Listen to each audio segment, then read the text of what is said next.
tentang teks akademik dan teks non-akademik, yang dimana akan dijelaskan oleh kami semua. Sebelumnya, perkenalkan, saya Jessica Aprilia Galung dari kelas K dengan NIM B1A125396.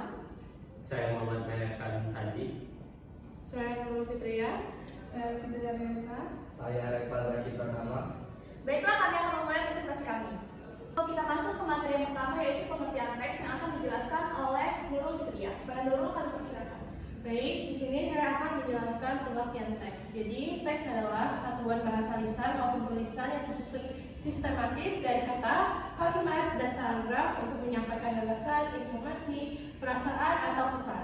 Sebagai wacana utuh, teks memiliki struktur dan ciri kebahasaan berbeda sesuai tujuan komunikasinya, seperti menjelaskan, membujuk, menghibur, atau menginformasikan. Kita lanjut ke pengertian teks akademik yang akan dibacakan oleh Muhammad Melkan Sandi. Pada Sandi, kami persilakan. Teks akademik adalah tulisan ilmiah yang digunakan untuk menyampaikan gagasan, data, atau hasil penelitian secara sistematis dengan bahasa formal, padat, lugas, dan objektif. Oke, dilanjutkan oleh Sandi. Ciri-cirinya yaitu bahasa formal, menggunakan bahasa baku sesuai kaidah IYD, tidak menggunakan bahasa gaul atau emosional. Objektifnya berdasarkan fakta, data, dan analisis, bukan opini pribadi semata. Logis dan sistematis. Ia disusun runtut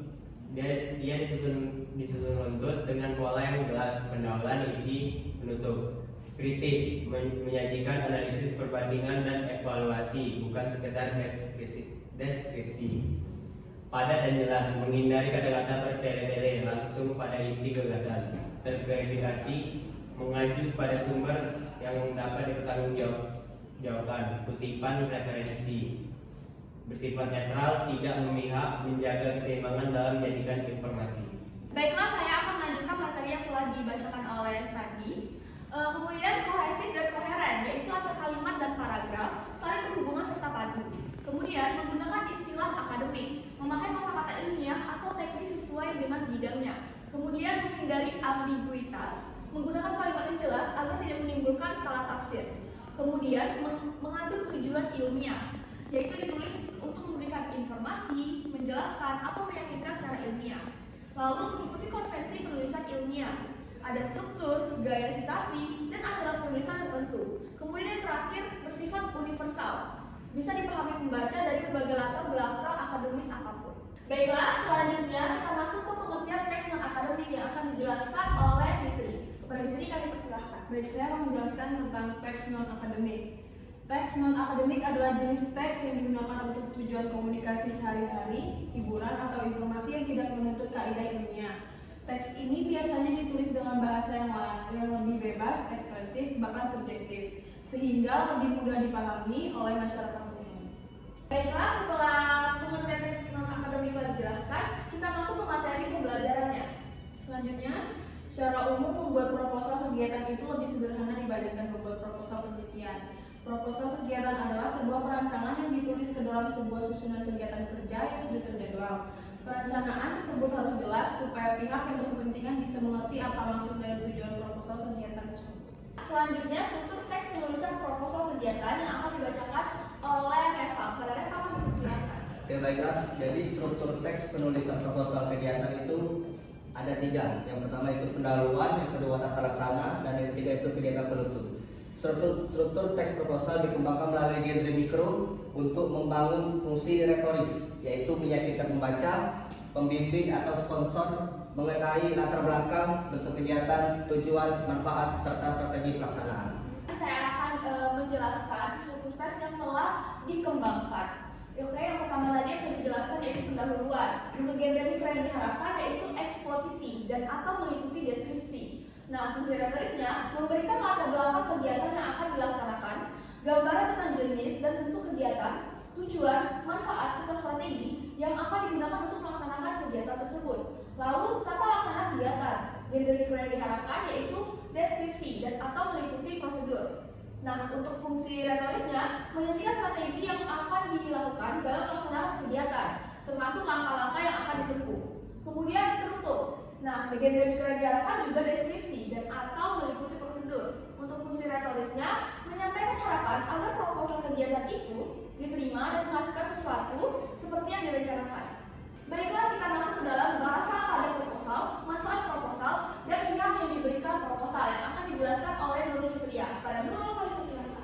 Baik, di sini saya akan menjelaskan bahasa pada proposal, manfaat proposal, dan pihak yang diberi proposal.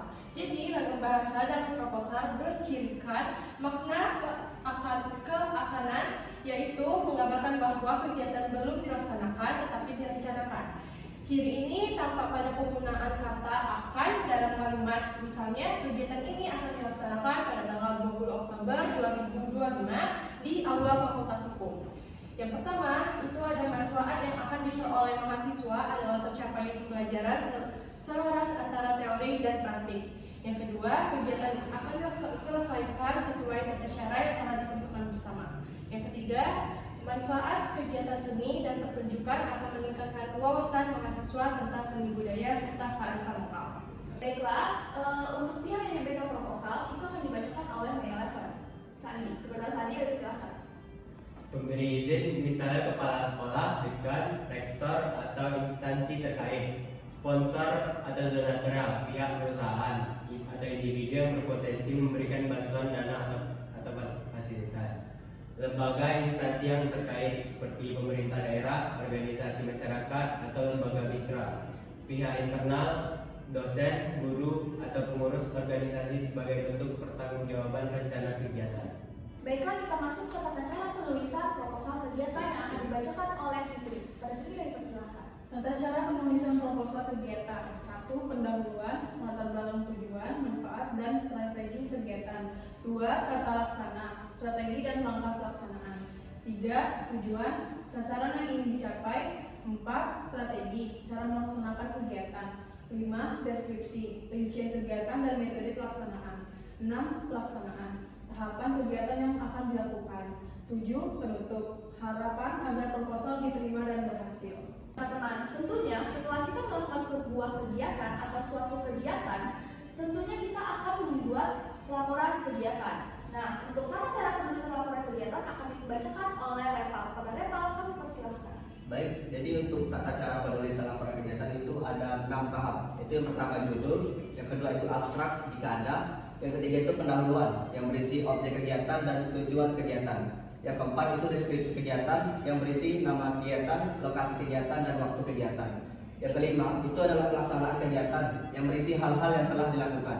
Yang keenam itu penutup yang berisi simpulan dan saran. Nah, untuk laporan kegiatan dan proposal kegiatan itu memiliki perbedaan, yaitu tetap pada abstrak, namun jika ada. Baiklah, sekian presentasi dari kami mengenai materi teks akademik dan non-akademik. Kami mempersilakan teman-teman semua untuk bertanya di kolom komentar, dan kami akan menjawabnya di kolom komentar. Sekian, terima kasih. Wassalamualaikum warahmatullahi wabarakatuh.